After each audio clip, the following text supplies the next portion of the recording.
Honorable présidence, chers participants et chers professeurs.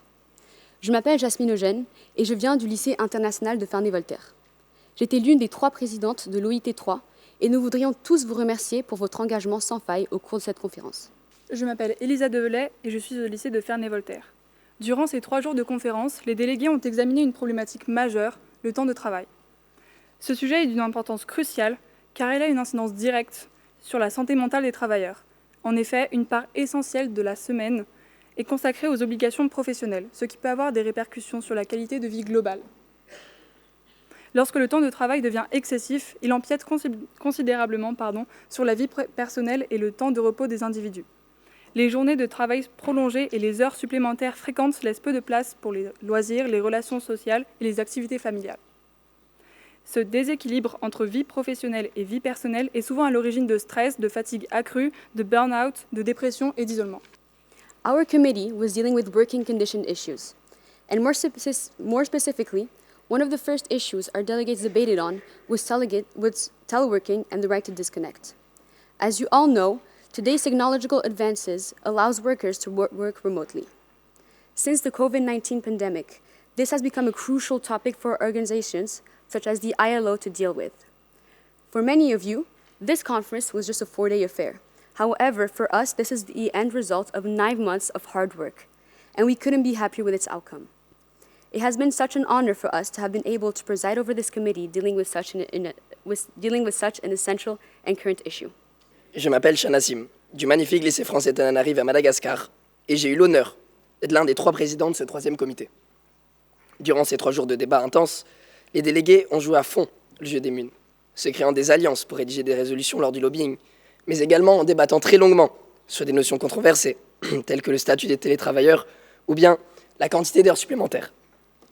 À travers de nombreuses résolutions, d'innombrables amendements du second degré, des discussions parfois enflammées, mais toujours constructives, nous avons tous compris l'importance de l'écoute, des compromis, mais surtout du travail d'équipe. Des valeurs qui ont été remarquablement démontrées tout au long de la conférence.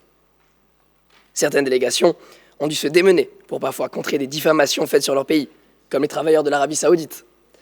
D'autres ont brillé par leur prise de parole, au travers de leurs amendements, mais également de leurs discours, comme la délégation des travailleurs finlandais. Nous saluons également la connaissance du sujet et la pertinence des interventions du gouvernement des Philippines. Certains ont su allier sérieux et humour avec les employeurs et gouvernements brésiliens qui ont respectivement chanté « I want it that way » et dansé le moonwalk, ou encore la délégation des employeurs philippins qui nous a livré une magnifique demande en mariage, qui a d'ailleurs été acceptée. Nous avons également eu l'honneur de recevoir Catarina Braga en tant qu'experte.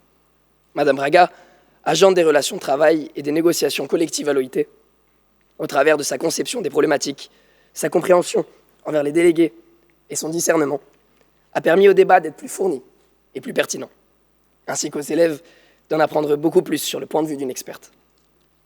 Les délégués ont donc, pendant ces 3 jours de débat, occupé leur temps à trouver des solutions qui pourraient être appliquées dans la réalité, tout en étant très impliqués et en sachant que ces 2 problématiques les toucheraient un jour et que dans quelques années, ce seront eux, les ambassadeurs du changement. Pour ceux d'entre nous qui assistons à notre dernière conférence Fairmune, et pour peu l'une de nos dernières conférences MUN, cette solidarité, cette passion, cette ambiance, c'est cela qui restera gravé dans nos mémoires, c'est cela qui nous unira. Et comme on dit en malgache, Misocha Betsaka.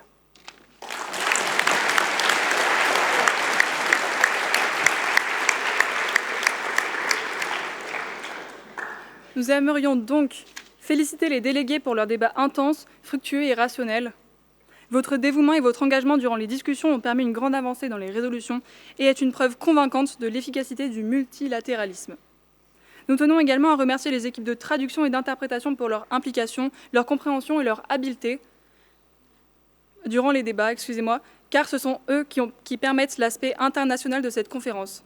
Nous sommes également reconnaissants envers l'équipe de presse d'avoir documenté cette conférence et d'avoir fait en sorte que nous puissions tous ressortir des souvenirs mémorables après la fin de cette édition de Fairmune 2025. Nous adressons nos plus sincères remerciements aux admins présents dans notre comité. Ils ont permis d'instaurer une très bonne ambiance dès le début des débats, se sont engagés dans la correction des résolutions et nous ont grandement aidés durant les débats qui n'auraient en aucun cas été possible sans eux. Merci beaucoup.